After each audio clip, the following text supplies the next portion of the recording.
Hello everyone, this is Chris Kopak, Assistant Vice President of Facilities Management at the University of Arizona, also a current APA President. Today we're going to be talking about condition assessments, something near and dear to a number of our hearts at our universities and colleges throughout the United States and Canada, Mexico, and beyond, is how to keep our deferred maintenance from nipping at our heels as we look at our buildings and try to get them more modern for the 21st century. In addition to the webinar today, we have Henry Johnstone, President of GLHN. Henry has over 30 years experience in the engineering field, mechanical engineering by trade, has been a huge partner of the campus infrastructure at the University of Arizona. This is a follow-up from a session that Henry and I did at the APA International Conference in San Francisco. And we've had so much positive feedback regarding wanting more information on this, we wanted to go ahead and broadcast that to those who could not make the San Francisco conference. One of the items that we're looking at doing during my time as president of APA, I think it's critical with over 10,000 baby boomers retiring every day for the next 10 years, that the wealth of knowledge that our senior facilities officers and our staff have at our universities and colleges, that we harness that information and we transfer that on to the next senior leaders and facility staff who will be running our universities in support of the overall missions, and in also supporting our chief financial officers, in this case, having a solid understanding of our deferred maintenance needs, and then also addressing how we can be competitive and address those needs from an operational and a financial basis. These webinars we plan on doing on a monthly basis. They will be at every Thursday, the last Thursday of every month from 12 to 1 o'clock Arizona time. If you have a specific topic you would like us to concentrate on, feel free to go ahead and type in or drop me an email. What we are looking at doing is, next webinar will be on establishing an apprenticeship program to address the large number of trade staff who will be leaving our universities and colleges. And we'll be discussing that not only in September's webinar, we also will be holding a session at the APA Institute in Portland, Oregon in January and laying out the whole template. But today, we'll get right into it, the condition assessments, how to address our deferred maintenance, and how do we keep that from nipping at our heels. A little bit about the University of Arizona, just a beautiful campus, 11 million square feet on campus. We have currently over 43,000 students on our beautiful campus here at the University of Arizona in southwestern Arizona. Our campus was established back in 1879, and so like a number of our universities, we have some beautiful old buildings that are over 100 years old, and then we have some of our newer buildings. And we're going to talk also about some of the buildings that were built in the 1950s and 60s. Those are the buildings that are creating a number of challenges for all of us, and how are we addressing that? At the University of Arizona, we have 600 facility staff members who are taking care of our utility systems, our grounds, our custodial, our maintenance staff, our IT groups. We have over 3 central plants on campus where we produce at over 33% of our own electricity on campus, along with 300 storage tanks of thermal ice, and trying to reduce our overall operational costs in our utilities. And again, we do that with 600 employees. We have over 267 main campus buildings. And before I go on to, I also want to just reach out and let those who are in Texas and Louisiana know that they're in our thoughts and prayers as those universities and colleges and the folks in those cities are going through a very difficult time. As we continue moving forward with the webinar, if you have any questions at all, please feel free to go ahead and type in the questions. We'll have about 10 to 15 minutes of Q&A as we move forward. At the University of Arizona, we're very proud of our 600 employees. We received the APA Award for Excellence back in 2013. It's a 5-year award. We plan on applying for that again, and it's based on the quality of leadership, our staff, our innovation, and how well we maintain our campus as effective and efficient as possible. We also received the APA Award for Excellence. We also have are heavily involved with sustainability efforts on campus with our 600 employees, ranging from water harvesting opportunities. I mentioned the thermal ice, and more our buildings are becoming computerized. We're using that computerized data to help us lower our overall utility cost. This chart here goes over in detail our campus as a whole, the 7 million square feet of a main campus buildings. We have a medical center on North Campus that we maintain also, and also our residence life and our garages that are on campus. The challenge from a deferred maintenance standpoint, where we're coming from, is that with 11 million square feet that we have, 11 million square feet, there was a number of challenges with our 1950s and 1960s buildings. Right after World War II, there was such a large growth of our campus buildings throughout the United States as a whole. When we start looking at the amount of square feet that was built during that period of time, we have roughly 2.5 million square feet that now are becoming 50 to 60-year-old buildings, and the infrastructure, the mechanical, electrical, plumbing within those buildings have been extended and have been past their useful life. And in some cases, our facilities management staff have done such a great job in keeping these systems that should be for 25 to 30 years. They have kept the systems up and running for over 50 years, and it's a challenge. In addition to that, when we look over the next 10 years, we will have another 4 million square feet. 4 million square feet in addition to the 2.5 million square feet that will be in that 50 to 60 year range. And that is causing us a number of challenges, but great opportunities to come with a solid plan on addressing those items.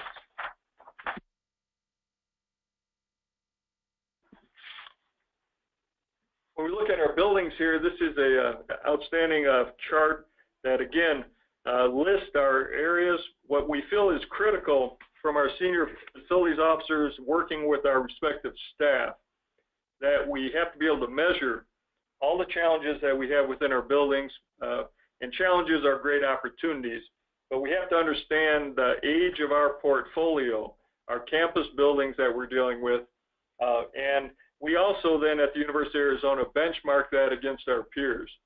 And you can see just at the University of Arizona, with a number of our older buildings, at least 54% are falling in that range, that we now are doing a very serious look at how are we addressing the mechanical, electrical, plumbings, the indoor air quality issues in the building, and so we can make sure the research, the infrastructure, the faculty, staff, and students have buildings that are up to the 21st century challenge, so they can continue moving forward with higher education.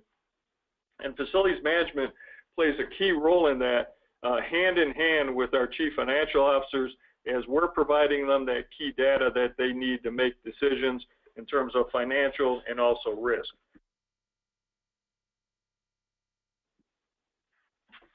When we look at the University of Arizona as a whole, this chart here will just review our overall growth in terms of FTE, compares our growth in square footage and also in space. And then we look at the density of our campus as a whole.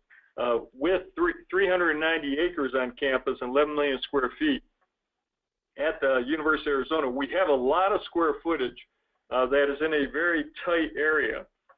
And then with the wear and tear factor of 43,000 students, 15,000 faculty and staff, these older buildings and newer buildings, but the older buildings are taking a beating that we need to make sure in facilities that we're aware of and putting a solid plan in place to address these challenges. When we look at Arizona in terms of overall growth against our peers, in terms of space growth, in terms of our enrollment, the U of A has a very positive story in the sense of our campus growth with student growth. We know some of our facilities, our universities, colleges back east and Midwest, their growth actually may be declining. But here at the university, out in the Southwest, we're seeing an increase in overall student growth, and we need to have the space increase that also.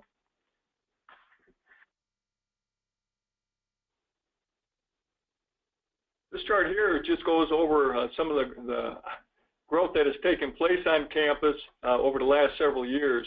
And in terms of new space, like a lot of universities, after 2008, there was a period of time there was not a lot of new buildings that were built, not a lot of deferred maintenance dollars was being spent.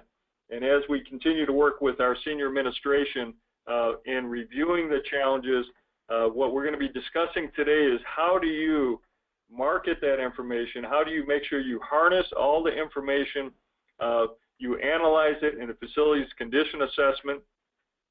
Our case, we did a combination of internal facilities management staff looking at our buildings, and then also partnering with some external engineering firms on doing a very detailed, in the case of one of our buildings, and actually several, a very detailed mechanical, electrical, plumbing, looking at codes, looking at our fire alarm systems, and then some of these older buildings, the environmental challenges that we have with asbestos, to make sure we're factoring that into our overall cost.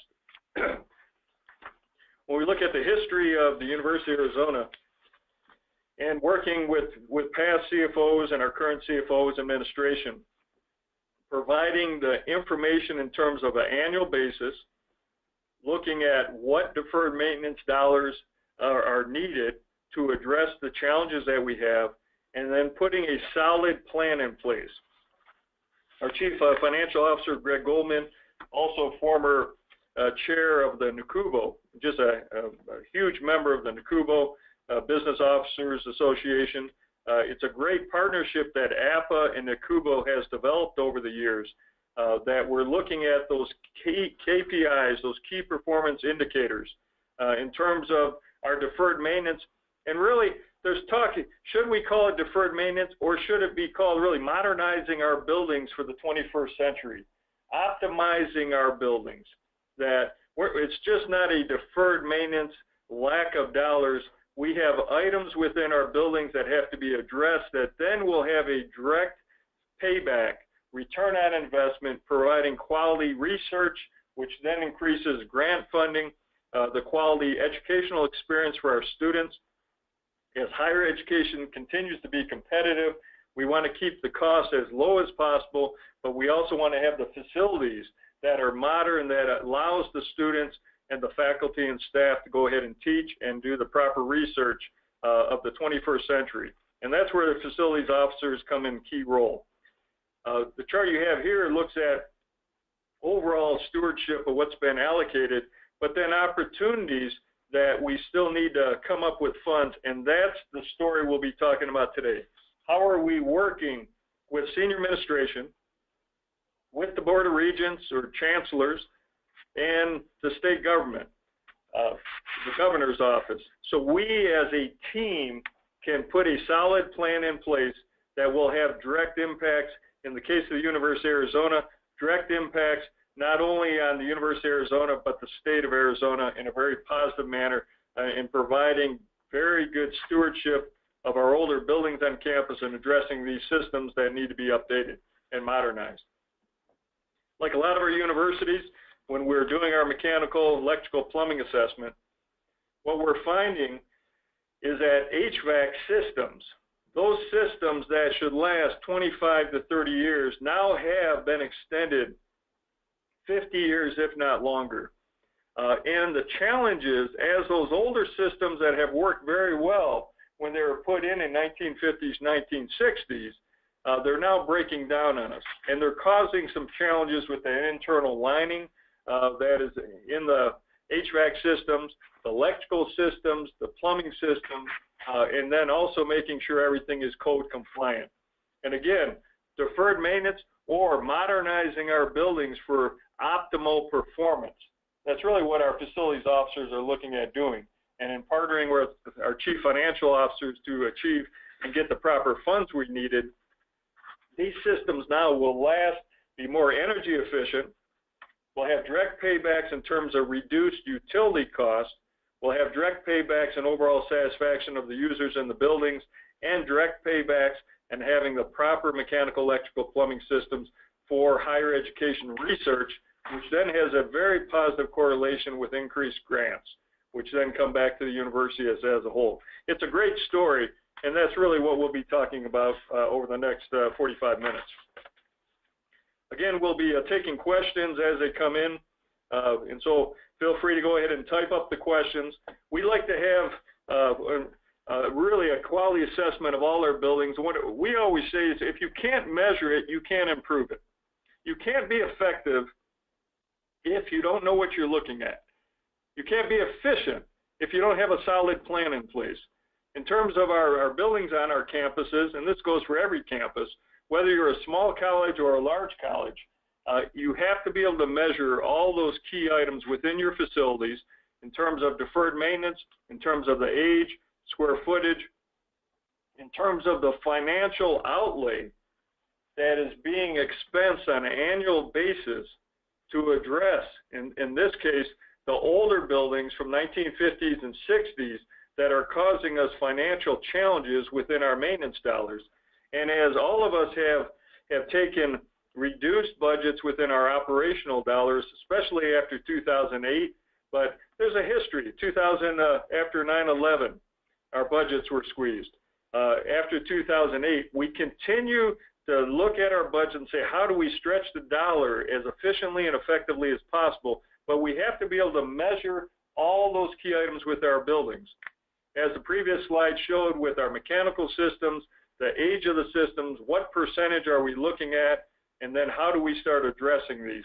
And then it paints an excellent story as you're talking to the Board of Regents, you're talking to senior administration, to really provide the quality data that they will need to partner then to get the proper funds so that we can address these items and bring our buildings up to the 21st century.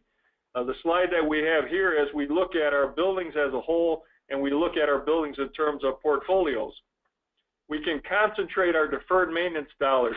If there's a huge desire for research, we look at our research buildings, which we're currently doing right now, and say, what do we need to do in terms of optimizing the performance of these buildings to address those key mechanical, electrical, plumbing systems so the buildings now will last for decades down the road, another 50, 60, 70 years, and providing the proper energy efficient buildings, mechanical systems in these. If there's a desire to look at your office space or your internal infrastructure, our utility infrastructure, we hear this on a routine basis. The United States as a whole, our utility infrastructure is being challenged. And we have to make sure we're analyzing our utility systems on a routine basis. University of Arizona, we do a detailed analysis every 4 years of our entire system, and that includes cameraing our every sewer line on campus, our 6.5 miles of tunnels. We like to talk in terms of roadmaps, where we put solid roadmaps in place, and then we work the roadmaps in terms of funding, in terms of operational efficiency, and it paints a great story as you're looking at the financial data, and you can see an exact project that you addressed to optimize the buildings, to address deferred maintenance, and it has a direct correlation on reducing costs in terms of utilities where we're being much more efficient. We're going to review some marketing data that we've also put together, and really not so much marketing, but it was the summarized information as Henry and I talked over time. And again, GLHN has just been a huge partner of Rocky Mountain Association and APA, along with the University of Arizona. We appreciate very much Bill Nelson, who has been instructing at the Academy for about 20 years. Henry, as he took over as president of GLHN, a wealth of knowledge, engineering knowledge. But then we said we need to package the information in a more of an executive summary type, that you could look at it very concisely and you can see the challenges and the opportunities. The challenges as the older buildings are affecting research, faculty, and staff, looking at the metrics in detail, and then also how we're overcoming that in a very positive way. And so, Henry, I'm going to turn this over to you, and you'll be reviewing some items in detail. Thank you. All right. Yeah, thank you, Chris. I'm with GLHN. We're an architectural engineering firm that's been involved on the campus for over 50 years. So some of these old clunker buildings we're talking about, we were involved in the original design. We've been involved in the upkeep of them over time.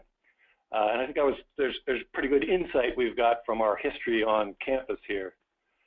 With the slides that Chris reviewed in the last few minutes are fairly sophisticated quantitative analysis of data. And this is done not just at the University of Arizona, but many universities have done this kind of evaluation of what their assets are, what the condition of their assets are, and how they relate to their peers in order to establish what the funding needs are. But although it's compelling when you look at these data sets, it doesn't seem to have made much of a difference in terms of generating the kind of support that's needed for funding. So the thought was, well, maybe the data we're presenting to the chancellors and the regents and the governor's office isn't in a form that they really necessarily understand and relate to, and understand how important it is that these issues be addressed. As Chris said, one of our first tasks here was try to set the stage, try to frame this information in a different way that might make more sense to someone who's not necessarily involved in facilities or architecture or engineering or operations. And so we came up with this idea of the metaphor of buildings and humans. And the idea, of course, on the left is what a modern building looks like, with all the nested infrastructure, the heating, cooling, electrical power, plumbing, all the stuff that's behind the walls within the building that really makes it work, and compare that to the anatomy of a human. And so you could pretty easily draw the envelopes kind of like the skin, and the HVAC's kind of like the cardiovascular system, and of course the plumbing's like the plumbing, and the bones are like the structure. So it's not hard to kind of draw that analogy. And then just look at how building systems work. We take the outdoor environment and convert that into an indoor environment that ultimately provides the situation where humans can work productively. So the ultimate outcome of all of this process is productive work. That's the research and teaching that is the core of the university's mission. So we think this was just a kind of a thought experiment, kind of a metaphor of how you could look at a building and it relates to a human. And I think we're all very familiar with the aging process in humans, and really we have exactly the same thing going on in building systems.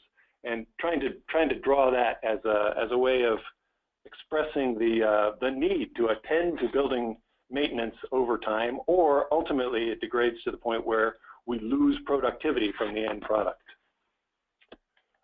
So let me go back to a slightly different format of one of the slides Chris showed before, which is really showing that renewal costs in the building life cycle, something like 25% of them are in front of the walls. Those are the things that are most obvious to the occupants: the carpet, the paint, the elevators, the fire alarm. Things that have to do directly with life safety are very obvious, very visible, and most often funded, even when there is limited funding available for maintenance. And the university is under great budget stress and strain. Many of these inside the walls issues get attended to because they're so obvious and so evident. But what's going on behind the walls, the mechanical, electrical, plumbing systems that also need to be renovated and repaired, typically what we're seeing, those just don't get any attention. So this graph gives an idea that sometime at age 50, a system that was designed to last 30 years, well, you can maybe get about 50 years out of it, but then you're going to start to have some real significant problems. The kinds of problems we see aren't necessarily catastrophic collapse. It's not as if the HVAC system suddenly stops or the entire electrical system goes up in smoke. But what happens is serious degradation of performance, disruption, poor reliability, outages, floods,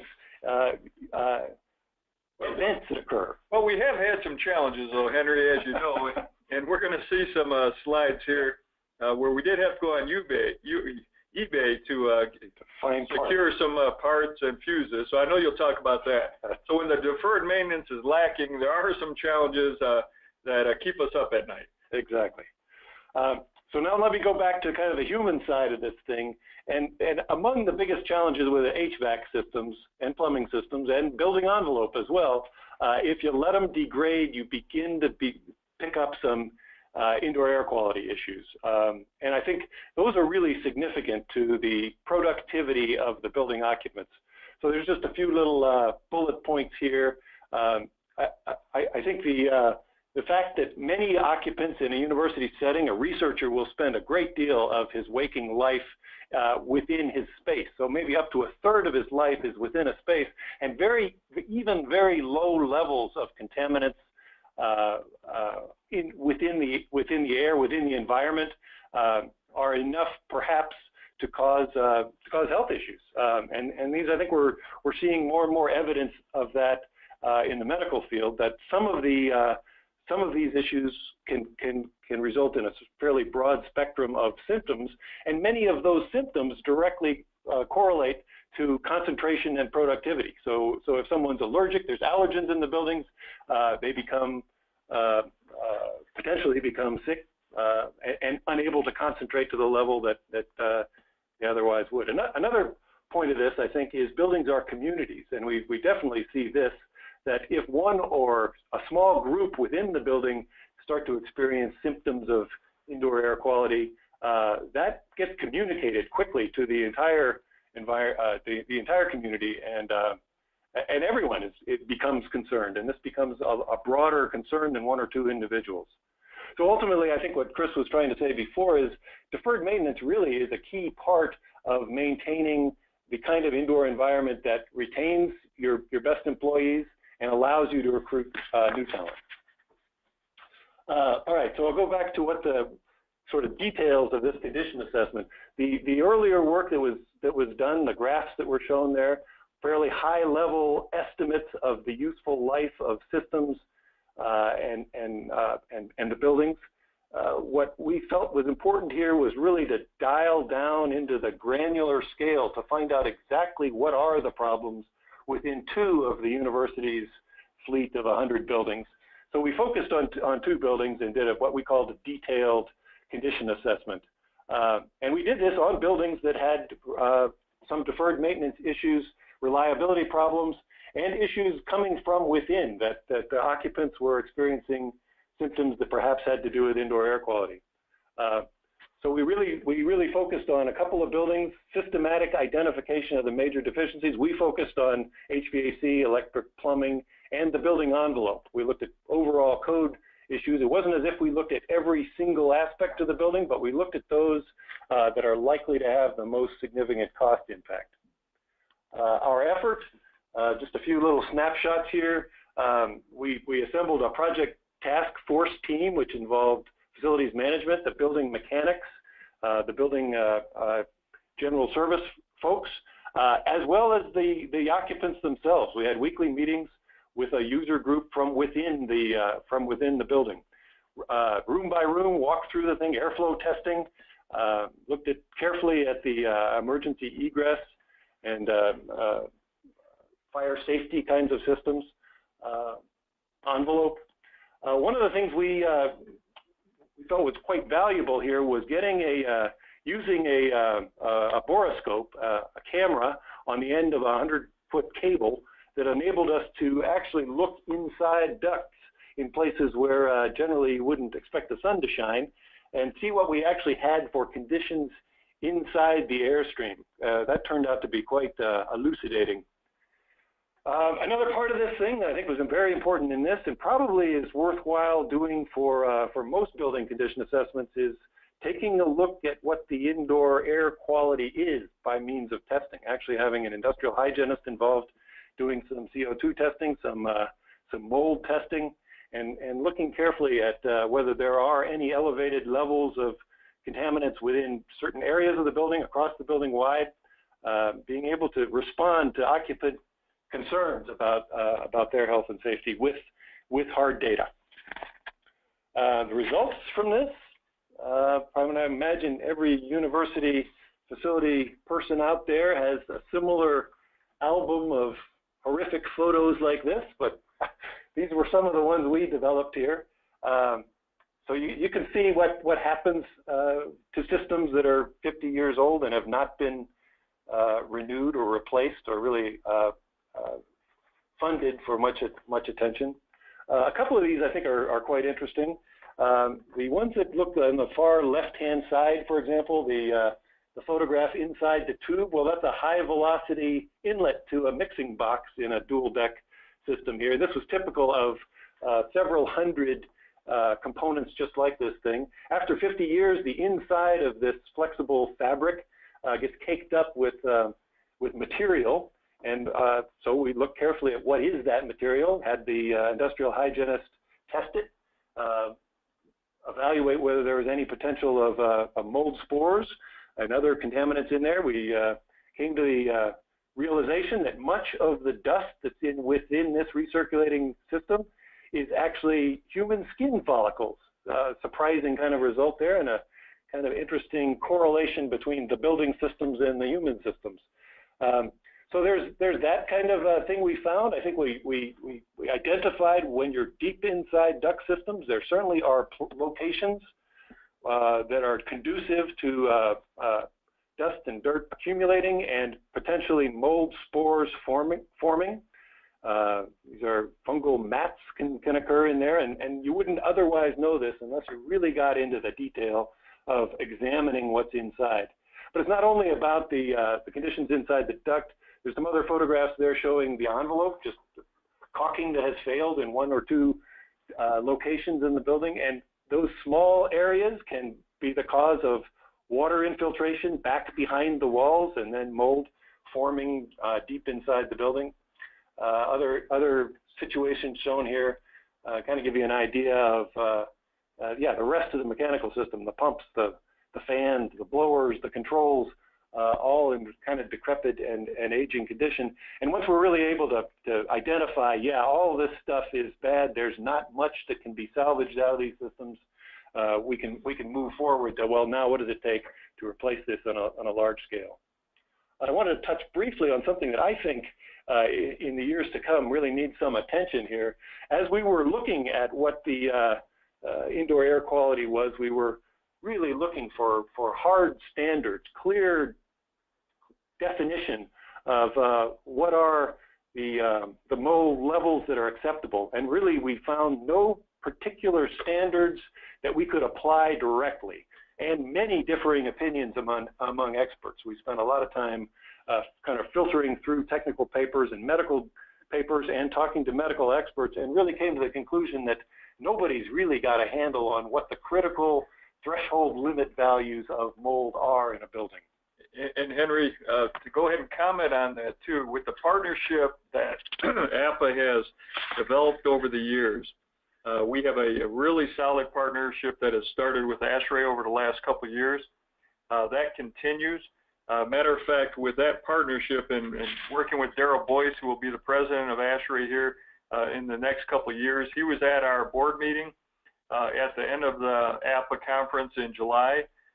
Daryl and I had a nice conversation on how can ASHRAE, who is also partnered in taking indoor air quality standards, and how can we partner to address this key issue of what are those key measurements to address mold in buildings, but not just measure it, but then to address it. There's a lot of different standards that are out there, but there's not an official guideline. And so we're partnering with ASHRAE on that right now. Matter of fact, Daryl said that's going to be one of the key items that they're going to be looking at over the next couple of years. So that will be something that will be very useful to give back to our members. In addition, on a side note, ASHRAE is offering operational maintenance training sessions. We now, APA is in the process of partnering with them to provide that to our members. But go ahead. Okay. So now I want to zoom out a bit here, and this little chart kind of gives an idea of how these kinds of condition assessments could fit into an overall comprehensive campus plan. Rather than just looking at one building, building by building, what are the problems with that? What does it take to solve those particular problems within that particular building? The idea is if we really looked at these more holistically as assets, groups of assets, tranches of real estate, if you will, perhaps there's a way to consolidate this, make the problem a little bigger in order to really build a roadmap that can take us forward. So the idea here was, we're looking at particular high-risk buildings, and we're able, through this condition assessment process, to describe the risk and come up with some comparative cost estimates. Meanwhile, we have the remaining building stock, the other buildings. Maybe they're not high risk. Maybe they're the buildings that Chris talked about, that in the next 10 years, we're going to get another batch of buildings that are hitting age 50. What do we need to be doing to bolster the funding of those so that they're not quite as large of a problem when they reach this critical age? Meanwhile, and I think this is a really interesting idea, meanwhile could this condition assessment be integrated into an overall campus space utilization planning exercise? I think one of the things we found in going through these buildings is space is not necessarily that well utilized, particularly with modern research programs. We really believe there could be some opportunities to consolidate space, and perhaps if you looked at a number of buildings and really evaluated what the efficiencies of space are, perhaps you could consolidate your problem, not having 10 buildings to renovate. Maybe you've only got 9 buildings to renovate if you could just move some programs around and make the system more efficient. Anyway, this looks like an idea that could fit into an overall campus planning effort. So ultimately, when you get done with these condition assessments, you're faced with the fundamental question of, well, just how much money do we want to spend on renovating versus replacing? And clearly, there's some critical number in which you say it's just not worth fixing this building up. It costs too much to tear the ceilings and the walls out in order to replace the HVAC and the plumbing. We're just going to knock the building down and start over. In our case, and I think this is really a building by building exercise, you have to figure out what the purpose of the building is, what the program of the building is, and evaluate what it would cost to build a new one that does the same thing. And meanwhile, you really got to look at the sort of the big picture. It's not just about replacing the HVAC and the fans. In order to replace the HVAC and the fans, there's a whole lot of ancillary work that's going to have to go on. And as Chris noted before, that's likely to involve asbestos if it's buildings that are over the 50 years old. So there's a lot of other costs, not just about the engineered systems. There's other costs that go along with it. Really got to assess all of that. In the case that we looked at here, we came to the conclusion that for $300 a square foot, we could do a renovation project. Not much of a betterment project. Basically take the thing apart, put it back with new equipment, put it back with new ducts, give it another 50 years, but the internals stay largely the same, the space program largely the same. So really the idea there is every time we do one of these condition assessments, it's important that we come up with a number for what it would take to renovate it, and then weigh that against, well, what would it take to just simply start over and build a new building altogether. Thank you, Henry. And if I can comment too, actually when we look at the buildings in terms of betterment, we are creating a betterment of the buildings because we're addressing that aged infrastructure. In some cases, 73% of what the faculty, staff, and students, they won't see what's behind the wall, but it just plays a key role in creating that atmosphere, creating that overall ability for research. In addition, then, we got to be careful of scope creep, and what we're looking at doing is then partnering with research in terms of other enhancements on the buildings that will be funded through other sources besides the deferred maintenance dollars. Henry, go ahead and comment just on this briefly, and I'll jump in. Oh, sure. Yeah. This basically we looked at a couple of ways that building renewal could be funded. You know, we got this holistic way, which is let's take everything apart, put in all new parts and pieces, put it back together, versus the idea of, well, we're just going to address it. When we have a problem, we're going to address it. We're just going to patch the Studebaker together, wire the muffler on when we need to. This was just a little example, one case at the university where a piece of switchgear, 1967 installation switchgear serving a large portion of the medical center, experienced a catastrophic failure because the insulation on the cabling cracked and went to ground. The parts were no longer available here. So in reaction, the university got on eBay and miraculously found the parts used, but reconditioned for only $200. So my point here was, you got lucky this time. It was a $200 part. If that part hadn't been available, it essentially would have been priceless. The facility would have been down for some long period of time until a much larger workaround had been addressed. Well, and that's the challenge we have, and thank you, Henry. That's a challenge as senior facilities officers and our facility staff. They want to do a great job. We want to be stewards of our buildings. In this case, it was a small part. We can't have all the little parts on our shelves. That just is not cost effective. But it did cause a major disruption in the electrical system, and also that electrical system feeds one of our southwestern only trauma center in southwestern Arizona. And when you hear the word patients have to be evacuated because we cannot provide chill water, that creates some major challenges. And so we were able to dodge the challenge on this time, but that allowed us then to partner, assess the buildings, and put a solid plan in place as we reviewed to share that with our senior administration, chief financial officer, who has just been an outstanding advocate to address this issue of the deferred maintenance nipping at our heels, and then also partnering with the Board of Regents and state legislators and our governor office.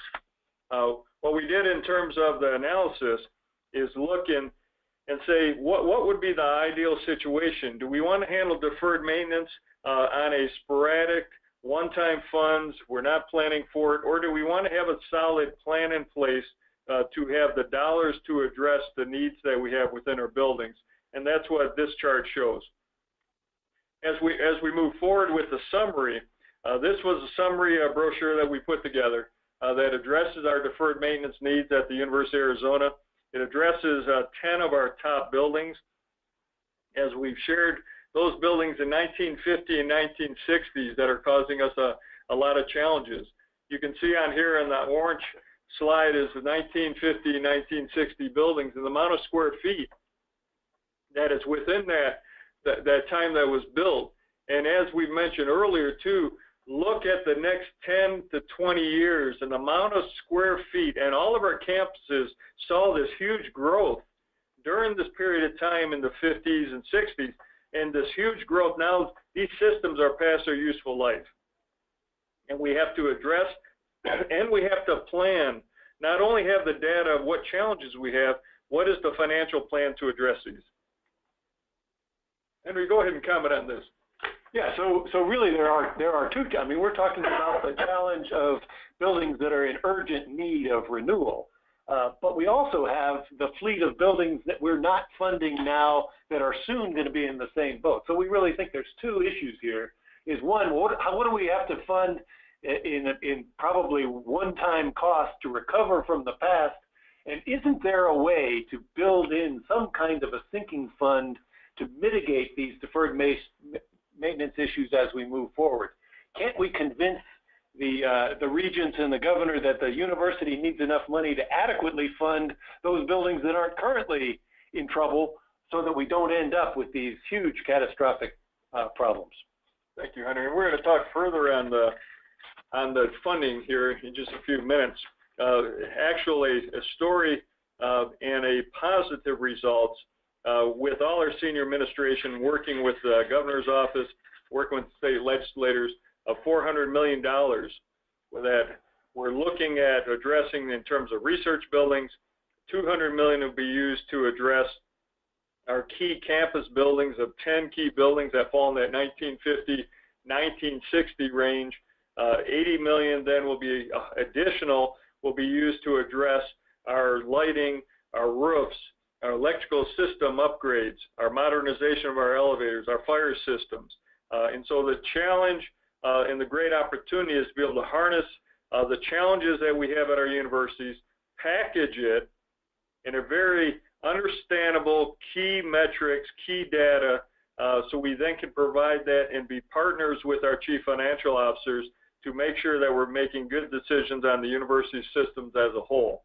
And then funding is always critical. And again, having a support of our chief financial officers is critical, but our facilities officers have to be able to harness that information from the staff, in some cases, who have been working with these systems for 30+ years at our universities, that you have to have mechanisms to capture the data, partner with engineering firms who know your campus, and then partner as one, so you can put a good solid plan in place and then present that to administration. And then we like to talk of roadmaps, put a roadmap in place, not just to address the deferred maintenance, now to modernize our buildings, have the buildings more efficient, effective. We're optimizing the overall buildings as a whole in modernizing our campus utility infrastructure and mechanical, electrical, plumbing systems. Henry, this webinar here, we have over 500, so we must have hit a topic that folks wanted to hear about. We have questions that just keep coming in. We have 15 minutes of Q&A, and so I'm going to jump right in, Henry, because the rest of the story will be how do we give back to our members? That's one of the key themes you'll hear routinely from myself and the board. We're working on a number of items that we can say over the next year. How can APA continue to be the premier association for our facilities officers and all the collaborative efforts we have with ASHRAE and NACUBO and others, how we continue to partner to give our officers, our facilities officers, all the data and all the knowledge that they can make great financial and operational decisions. One of the questions that came in here is, overall, will you get copies of the presentation? We will be posting this presentation on the APA international website. We also are looking at taping this as we're speaking, so you also, if you're not able to hear it right now, at a future date you will. We have a number of questions that have come in regarding, Henry, life of pieces of equipment. And so Mark has asked about that. In our brochure, we have the detailed life. Can you talk about how is life of equipment, air handling system, electrical systems, mechanical systems, how is that established? And I know in the buildings we're talking about, we have in some cases doubled the life. Yeah, and there's another area where there's no specific quantitative direction on exactly how much life you get out of a piece of equipment. ASHRAE has some tables, sort of generic tables from industry surveys they've done. So you can look in the ASHRAE guidebook for by system type how long these systems are expected to live.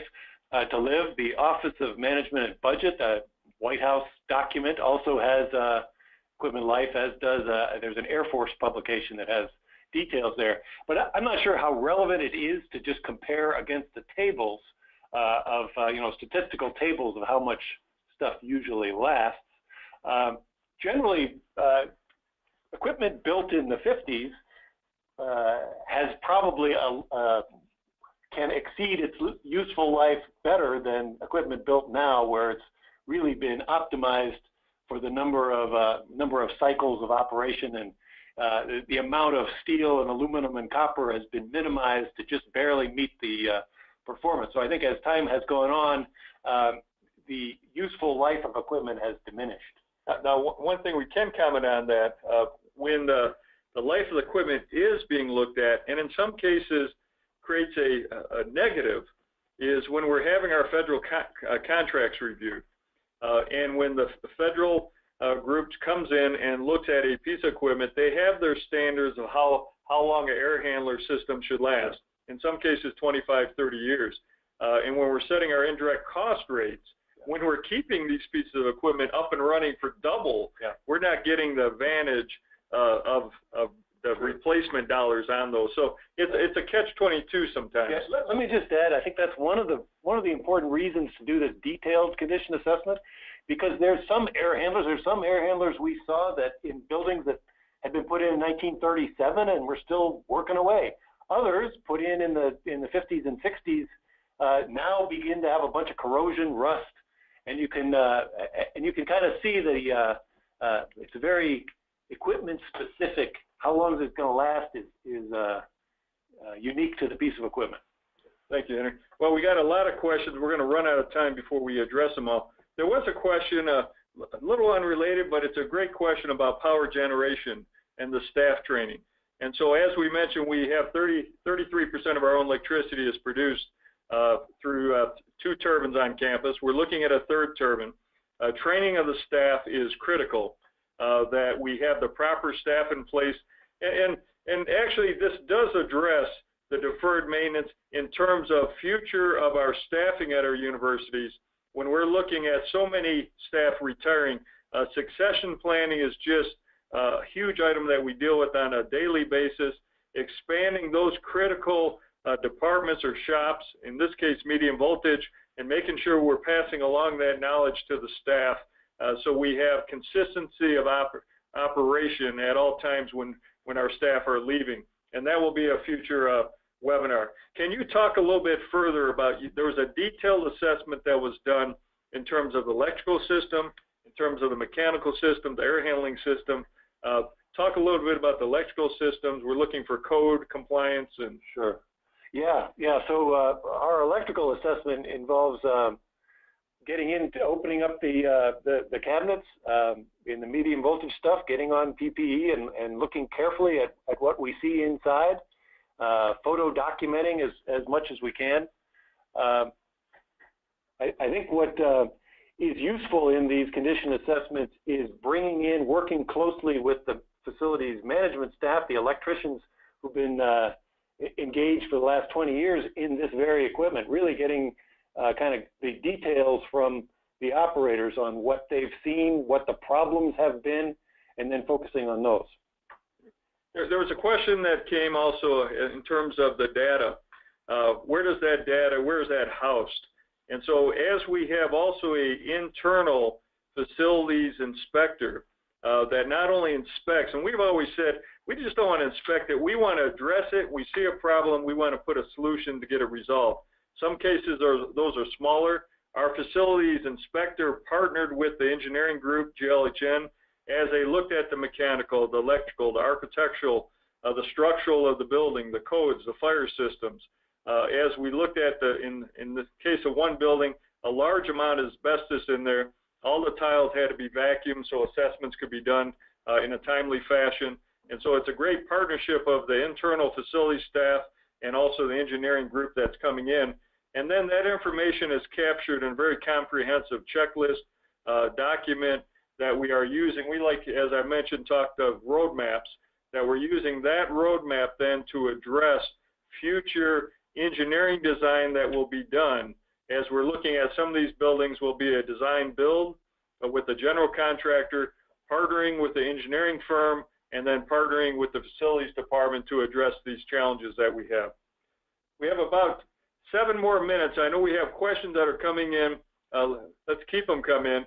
Are you looking at use building information modeling to capture information?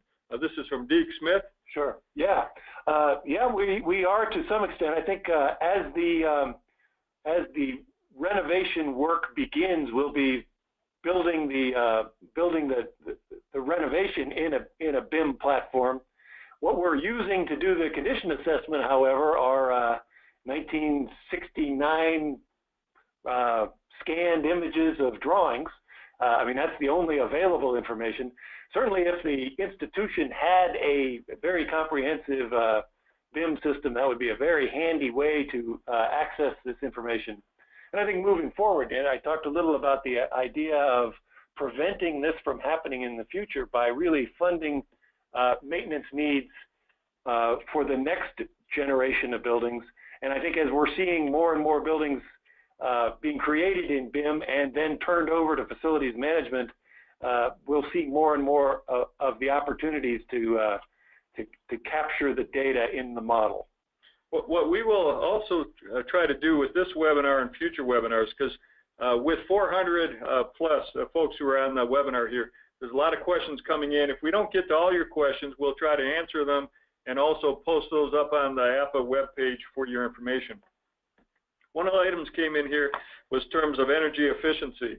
And so Kyle, in terms of our computerized systems in the building, as we have completed a major building automation system audit of our North Campus, we're in the process of reviewing it on our main campus to make sure our buildings are efficient.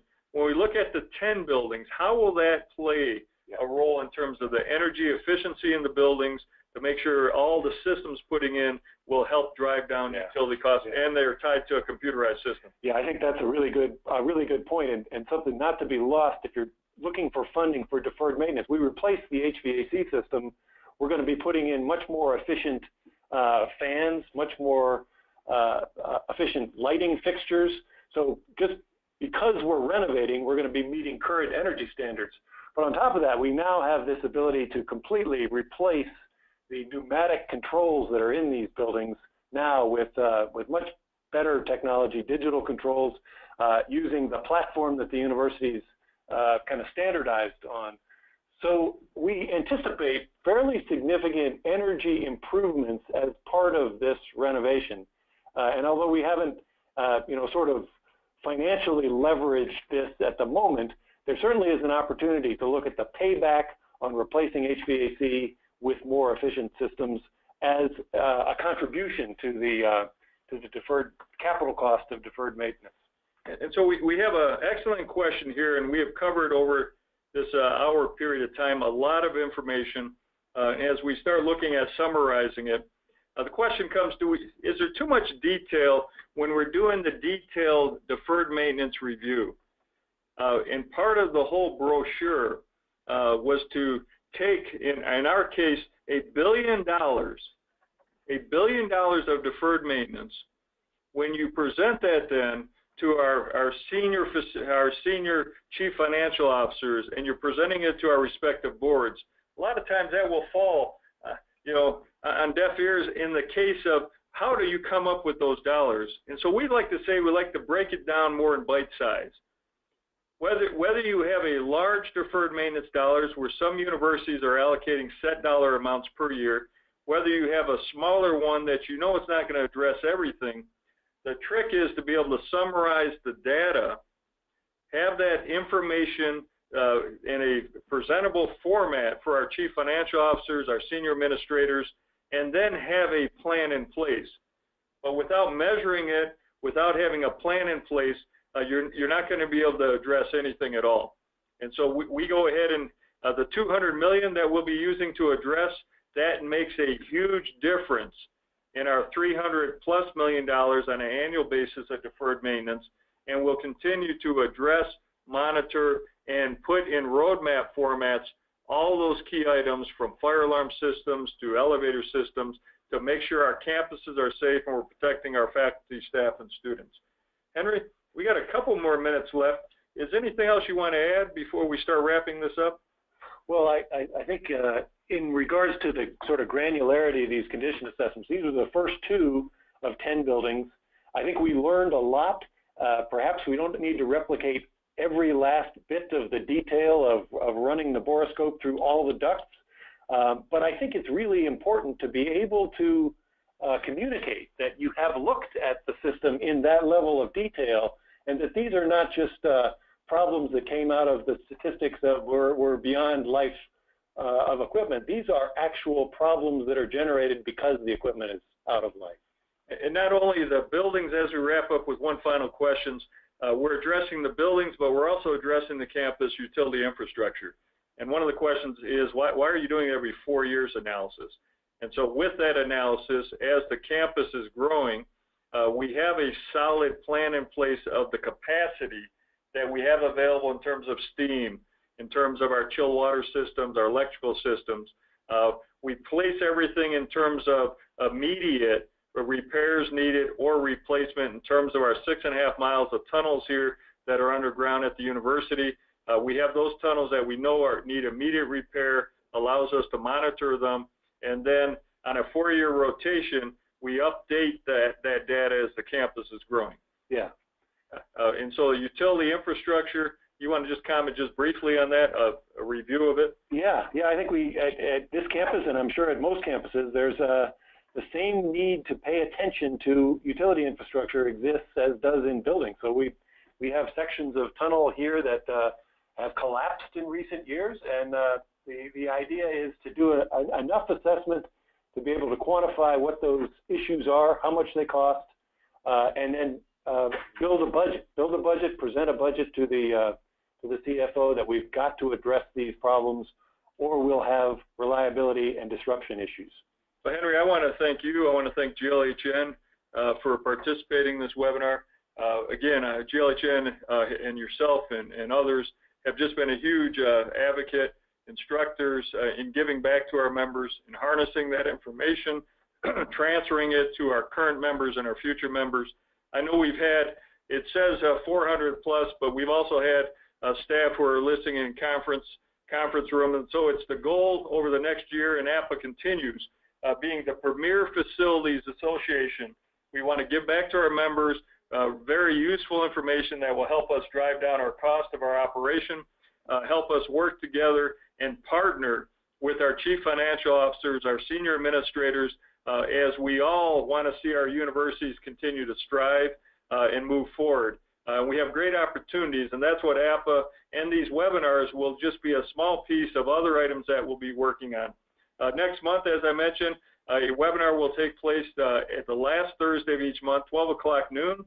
We'll be talking about our apprenticeship program. How do you address the huge amount of trade staff who will be leaving our industry, and establishing a solid apprenticeship program? We will provide a template that has been federally approved through the Federal Labor Department, that has also received national recognition for the program. And on a side note, we're graduating our first apprenticeship class, and we have already started our second one, that in this class will be addressing our plant operators, our control staff, electricians, and our HVAC staff. So again, Henry, thank you very much. Thank you, Chris. Thank you, everybody from APA. We look forward to giving back, harnessing and transferring the knowledge, a great amount of knowledge that APA has, our business partners, and all our leaders have. We look forward to giving that back to our members over the next year. Thank you, everyone.